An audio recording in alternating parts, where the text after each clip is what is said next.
Bé, hola a tots. Pròximament ens trobem una caminada de resistència emblemàtica en el nostre país. Ja ho sabeu, és la Matagalls Montserrat, són 85 quilòmetres, més de 85 quilòmetres, més de 5.000 metres de desnivell acumulat, i s'ha de fer amb un màxim de 24 hores. Això vol dir que els que aneu més a poc, hauríeu de caminar una mitja de 3,5 quilòmetres, potser alguna més a l'hora. Al ser una caminada d'alta resistència, i ser una activitat tan rigorosa i tan dura, doncs avui m'he atrevit a preparar la motxilla amb tot allò que crec que és imprescindible i que pot ser necessari per fer una caminada com aquesta. La primera opció que he fet és escollir una sèrie de materials que els tinc aquí dintre, que ara us mostraré, i que el total, tenint en compte que aquí dins hi ha el que portaríem posat a sobre, és 1,7 kg. 1,7 kg és poc pes, però anem a ensenyar què és el que hi ha.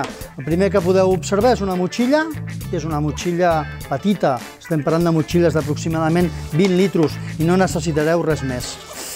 Què hem de portar? Doncs hem de portar, com no, un contenidor que pot ser una ampolla o pot ser un camelback per portar aigua i que jo sempre recomano que la barregeu amb begudes isotòniques. La veritat és que fan molt bon servei i funcionen molt i molt bé.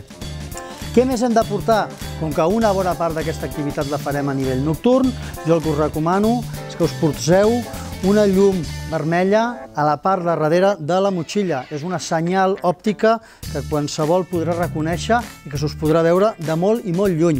Això pels cotxes també és important tindre-ho en compte. Per mirar endavant, perquè sempre hem de mirar endavant, què hi ha d'important? Doncs, com no, un molt bon frontal.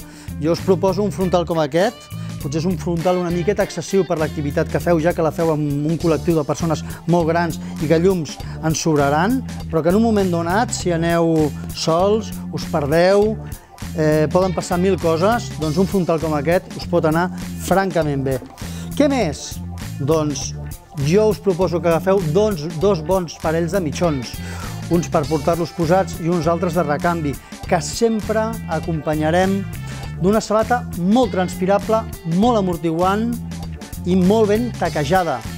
La idea és que, a més, utilitzeu unes sabates que ja hàgiu fet servir, perquè així estalviarem al màxim possible les típiques erosions cutànies. Més detalls. Doncs aquí trobem un petit forro. És un forro que jo us proposo com a peça, jo diria que imprescindible. I per què? Doncs poden passar moltes coses, però hi ha un fenomen que és habitual, que és que pugueu agafar perquè us cau una tormenta al damunt o perquè físicament teniu una caiguda física molt important, doncs podríeu apropar-vos a símptomes d'hipotèrmia. I un forro com aquest, posat a dins de la motxilla, pesa i ocupa molt poc i us pot estalviar problemes.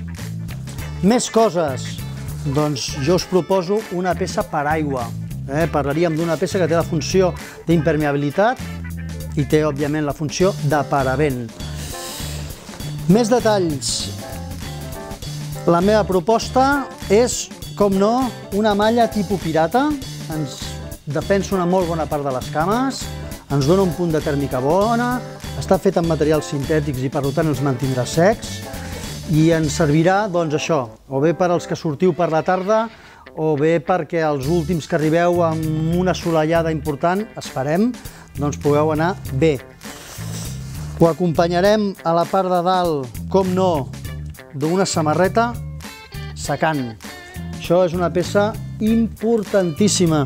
És la peça que tindrà contacte amb la nostra pell, és la que per contacte amb el nostre cos ens mantindrà sec i ens estalviarà una pila de problemes relacionats amb la hipotèrmia. A més, jo aconsello, com no, que agafem un petit botiquín on portaríem, doncs, lògicament, el famós Comfit, esparadrap, no pot faltar, i un llarg, etc., de petits estris per fer primeres cures. Jo tot això ho acompanyo perquè també ho he volgut incluir, doncs, barretes energètiques, gels i un llarg, etc., de material que ens pot ajudar, o d'aliments que ens poden ajudar a acabar aquesta activitat tan guapa i tan potent d'una manera digna, d'acord? Si teniu qualsevol pregunta sobre quin és el material específic, quin és el nom del material específic, ja ho sabeu, a través de YouTube ens feu la pregunta i estarem encantats de donar-vos les respostes, d'acord? Vinga, ens veiem i fins una altra.